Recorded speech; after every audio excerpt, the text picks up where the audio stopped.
Hello everyone, welcome to Suman TV. This is anchor Lasya Reddy. So చాలా మందికి ఇంకా నీ రీప్లేస్మెంట్స్ గురించి పూర్తిగా అవగాహన లేదు. రీప్లేస్మెంట్స్ చేసుకోవచ్చా, ఇంకా ఫ్యూచర్లో ఏమైనా ప్రాబ్లమ్స్ వస్తాయి, కింద కూర్చోవచ్చా, నిల్చోవచ్చా, సో ఇలా అసలు ఒక్కొక్కసారి సక్సెస్ అవుతాయా, ఫెయిల్ అవుతాయి, ఇలా బోల్డ్ అని ప్రాబ్లమ్స్, బోల్డ్ అని క్వశ్చన్స్, డౌట్స్ ఉంటాయి. వాటన్నిటిని ఇవాళ క్లారిఫై చేయడానికి టోటల్ నీ రీప్లేస్మెంట్ గురించి చాలా క్లియర్గా డీటెయిల్గా చెప్పడానికి మనతో పాటు ఉన్నారు consultant orthopaedic surgeon, founder, chairperson of Legacy Hospitals, doctor Uday Kumar గారు. నమస్కారం ఉదయ్ కుమార్. హలో. సో యూజువల్గా ఇంకా చాలా మందికి ఏంటంటే ఈ నీ రీప్లేస్మెంట్ గురించి అవగాహన లేదు. సర్జరీ ఫెయిల్ అవుతుందేమో అన్న భ్రమలోనే చాలా ఇయర్స్ డ్రాగ్ చేస్తూ ఉంటారు, ఆ పెయిన్తోనే ఉంటూ ఉంటారు. అసలు నీ రీప్లేస్మెంట్స్ అనేవి ఎంత అడ్వాన్స్డ్గా వచ్చి ఎంత ఈజీ ప్రొసీజర్ అయిపోయింది. మీరు అడిగింది క్వశ్చన్ వెరీ యాప్ట్ అండి, but that was long back scenario, almost 10 years 15 years back ఉన్న సినారియో. Yes, your right. అప్పుడు కొన్ని ఈవెన్ మేము కూడా పీజీస్ చేసే రోజుల్లో ఎర్లీ స్టేజెస్ ఆఫ్ ప్రాక్టీస్లో ఉన్నప్పుడు we use to see complications ఎక్కువగానే ఉండేవి. బట్ ఆఫ్ లేట్ అడ్వాన్స్మెంట్స్తో పాటు కంపెనీస్ చాలా ఇంప్లాంట్స్ని బాగా రిఫైన్ చేస్తూ వస్తూ ఉన్నాయి. డిజైన్స్ అన్ని మారుతూ ఉన్నాయి, ప్రొసీజర్స్ అన్ని సింప్లిఫై అవుతూ నౌ ద కాంప్లికేషన్స్ రేట్ ఇప్పుడు చాలా పడిపోయినాయి. ఇంతకుముందు భయపడాల్సిన అవసరం ఇప్పుడైతే లేదండి. ఇప్పుడు ప్రతి ఒక్కరు ఎవరికైతే మోకాలు నొప్పులు ఉన్నాయో certain of point of age తర్వాత వాళ్ళందరూ చేయించుకోవచ్చా, లేకపోతే కాంట్రా ఇండికేషన్స్ ఉన్నాయి ఇటువంటి వాళ్ళు చేయించుకోవచ్చు? కాంట్రా ఇండికేషన్స్ అంటూ పెద్దగా ఏం లేవు, అందరూ చేయించుకోవచ్చు based on the necessity. See basically it's not an emergency surgery. First of all ఇది ఎమర్జెన్సీ కాదు, కానీ కొంతమందికి విపరీతమైన పెయిన్ ఉంటుంది. ఆ pain is an indication for surgery. కొందరికి వంకర అయిపోతాయి, కొందరికి స్ట్రైట్ ఇలా ఉండాల్సిన కాలు అసలు లోపలికి డివేట్ అవుతుంటది, వేరస్ డిఫార్మిటీ అంటారు. కొందరికి బయటికి నడవడం కూడా నడక కూడా మారిపోతూ ఉంటుంది. సో ఇవన్నీ ఎర్లీగా ఎప్పుడు డిటెక్ట్ చేస్తాం? ఎర్లీగా డిటెక్షన్ మనము 45-50s టైంలో మెట్లెక్కి దిగేటప్పుడు ఫస్ట్ సైన్ ఒక చిన్న ఇండికేషన్ ఇస్తుంది బాడీ. ఏంటది? ఇబ్బంది పడ్డాం అంటే 40s-45s ఎక్కినంత ఈజీగా 50s-55s దగ్గరలో మనం ఎక్కి దిగలేము. అది పెయిన్ స్టార్ట్ అవుతుంది, స్లో డౌన్ అవుతుంది బాడీ. ఒక 1/2 kilometer నడవగానే ఒక డ్రాగింగ్ కైండ్ ఆఫ్ థింగ్, ఇంకా నేను నడవలేకపోతున్నా, 5 years బ్యాక్ నడిచినంత ఇప్పుడు లేదు, నాకు శక్తి లేదు, అవన్నీ ఇండికేషన్స్, ఎర్లీ ఇండికేషన్స్. మోకాళ్ళలో సంథింగ్ ప్రాబ్లం ఉంది అని, అరుగుదల స్టార్ట్ అయిందని అర్థం. ఓకే. సో కార్టిలేజ్ జరగకుండా ప్రయర్ గా ఏమైనా ప్రికాషన్స్ తీసుకోవచ్చా? ప్రియగా అంటే ఏజ్ తో పాటు definitely it is bound to go అండి. ఏజ్ రిలేటెడ్ ఇష్యూ కాబట్టి వి కాంట్ చేంజ్. సివియర్ గా పోకుండా ఎస్ ఆపొచ్చు. ఏంటి అంటే ఫిజియోథెరపీ చేసుకుంటుండాలి టైం టు టైం. కింద కూర్చోవడం ఆఫ్టర్ 45-50s కొంచెం తగ్గించుకోవాలి. అన్లెస్ చిన్నప్పటి నుండి మీకు యోగాసనాలు అలవాటు ఉంటే దట్స్ డిఫరెంట్. సడన్ గా 30s లో వచ్చేసి సడన్ గా హెల్త్ కాన్షియస్ అయిపోయి సడన్ గా యోగాలు స్టార్ట్ చేసి నీ మోకాలు బేసికలీ మడిచేస్తా ఉంటారు, ఆ బాడీ తీసుకోలేదు. అండ్ వాటర్ బాగా తాగుతూ స్మోక్ అవాయిడ్ చేస్తే ఎస్ కార్టిలేజ్ కి లైఫ్ ఎక్కువ వస్తుంది. అయితే నాకు ఒకసారి పిక్చర్ వైజ్ చూపిస్తారా, అసలు నీ ముందు హెల్దీగా ఉన్నది ఎలా ఉంటది, తర్వాత మోకాల్ ఆపరేషన్ చేయించుకునే ముందు ఎలా ఉంటది, ఆ కార్టిలేజ్ అరిగిపోవడం ఇదంతా ఒకసారి మీరు అడిగిన మోకాలు చెప్పా అంటాం కదా పటెలా, అది ఇదనమాట. Okay, this one.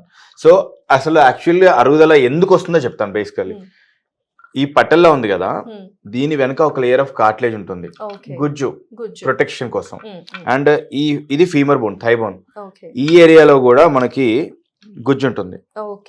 ఓకే, ఇవి కాకుండా మధ్యలో కుషన్స్ ఉంటాయి సస్పెన్షన్ కోసం. ఎక్కువగా కింద కూర్చొని లెగుస్తుంటాం మనం. కింద కూర్చోవడం అంటే ఏంటి? Flexion position. చైర్ పైన కూర్చోవడం అంటే మోకాలు బెండ్ అయి ఉంటుంది, రైట్? లెగుస్తాం, కూర్చుంటాం, లెగుస్తాం, కూర్చుంటాం, లెగుస్తాం. సో మనం ఏమవుతుంది, ఈ పటెల్లా వెనుక ఉన్న కార్టిలేజ్, ఈ ఫీమర్ వెనుక ఉన్న కార్టిలేజ్ రాపిడితో అరుగుదల స్టార్ట్ అవుతుంది. ఆ రాపిడి వల్ల ఈ కార్టిలేజ్ రెండు పోయి కార్టిలేజ్ వెనుకున్న బోన్, ఇటు పక్క ఉన్న బోన్, రెండు బోన్ కి టచ్ అయ్యి మనకి సౌండ్ వస్తూ ఉంటుంది. మోకాల్లో సౌండ్ వస్తుంటుంది చెప్పారు కదా. ఓకే, సో కార్టిలేజ్ లేదు కాబట్టి బోన్ టు బోన్ కదిలి టచ్ అయ్యి సౌండ్ వస్తుంది అనమాట. ఓకే, ఇప్పుడు మనం దానికి ట్రీట్మెంట్ ఏం చేస్తాము, ఎలా ఉంటుంది? ట్రీట్మెంట్ ఎలా ఉంటుందంటే స్టేజెస్ బట్టి ఉంటాయి. ఇప్పుడు కొన్ని రకాలుగా ఏంటంటే మన ఈజీ టర్మ్స్ లో చెప్పాలంటే మైల్డ్, మోడరేట్, సివియర్ అని చెప్పుకోవచ్చు. కొన్ని సైంటిఫిక్ మా గ్రేడింగ్ ప్రకారంగా గ్రేడ్ 1 to 3 4 0 1 to 3 4 గ్రేడ్స్ ఉంటాయి. ఎర్లీగా ఉన్నప్పుడు ట్రీట్మెంట్ వేరే, అడ్వాన్స్ ఉన్నప్పుడు ట్రీట్మెంట్ వేరే. సపోజ్ ఇప్పుడు మీకు ఇందాక చెప్పాను కాలు వంకర అయిపోయింది అని, రైట్? వంకర అయిపోయాక మందులు ఏం పనిచేయవు, దట్స్ టోటలీ గాన్. ఇంకా we have to replace it. Okay, ఎర్లీగా ఇప్పుడు ఐఎమ్ జస్ట్ 45-50, బట్ నాకు కొంచెం హాఫ్ అన్ అవర్కి డిస్కంఫర్ట్ ఉంది. అండ్ ఎక్స్రే తీస్తే స్పేస్ బాగానే ఉంది, కానీ అంటే ఇక్కడ జాయింట్ లో ఈ బోన్ కి ఈ బోన్ మధ్యలో స్పేస్ బాగానే మెయింటైన్ అయింది, బట్ ఇక్కడ మాత్రం కాస్త స్పేస్ తగ్గింది. అంటే కార్టిలేజ్ పటల్లో ఫెమరల్ ఆర్థరైటిస్ అంటాం, పటల్లో ఫెమరల్ ఆర్థరైటిస్. దానికి ఫిజియోథెరపీ చేసుకోవడం, ప్లాస్మా థెరపీ లాంటి ఇంజెక్షన్స్ తీసుకోవడం, వాటర్ ఎక్కువ తాగడం సరిపోతాయి. Tablets, of course tablets. ఇంకా అడ్వాన్స్ అవుతుంది అనుకోండి, ఇంకా నో స్టేజ్ 3 వెళ్ళిపోయింది, ఈ లోపల మెనిస్కస్ డ్యామేజ్ అయిపోయినాయి, cartilage totally gone, replace it అంతే. సో అప్పుడు ఇలా యా, మీరు ఇందాక మొహకాలు చెప్పని అడిగారు కాబట్టి I have to. So simple గా చెప్పాలంటే, సపోజ్ దిస్ ఇస్ నార్మల్లీ అనుకోండి, మీరు గమనించినట్టయితే ఇందాక కార్టిలేజ్ అని చెప్పాను కదా, ఈ 5 థై బోన్ ఫీమర్ కి ఉన్న కార్టిలేజ్ ఇది. ఓకే, దీంట్లో కాస్త డ్యామేజ్ అయింది చూడండి. ఇందాక చెప్పాను కదా, పటల్లా ఫ్రిక్షన్ జరుగుతుంది ఇక్కడ కానీ ఎక్కడ ఒక చోట మనకు. లైక్ వైజ్ మీరు టిబియా కింది బోన్ లో చూసినట్టయితే ఇక్కడ కూడా ఫ్రిక్షన్ ఉంటుంది. ఓకే, ఈ మెనిస్కై కూడా డ్యామేజ్ అవుతూ ఉంటాయి, విత్ ఏజ్ పిగిలిపోతూ ఉంటాయి, ఫైబర్స్ లాగా పీలికలు వచ్చేస్తూ ఉంటాయి. ఇప్పుడు ఇంకొకటి చూసినట్టయితే ఈ ఎడ్జెస్ అంతా రెగ్యులర్ గా ఉన్నాయి చూడండి, బంప్స్ అంతా లేవు, ఇరెగ్యులర్ బార్డర్స్ లేవు. అదే నెక్స్ట్ స్టేజ్ కి వచ్చింది, ఇది చూడండి, ఈ ఎడ్జెస్ అంతా డ్యామేజ్ అయినాయి, ఆల్ ద సైడ్స్. ఆస్టియోఫైట్స్ అంటాం, మార్జినల్ ఆస్టియోఫైట్స్ అరిగిపోయి ఇలా ఫామ్. ఇక్కడ చూడండి మొత్తం పోయింది.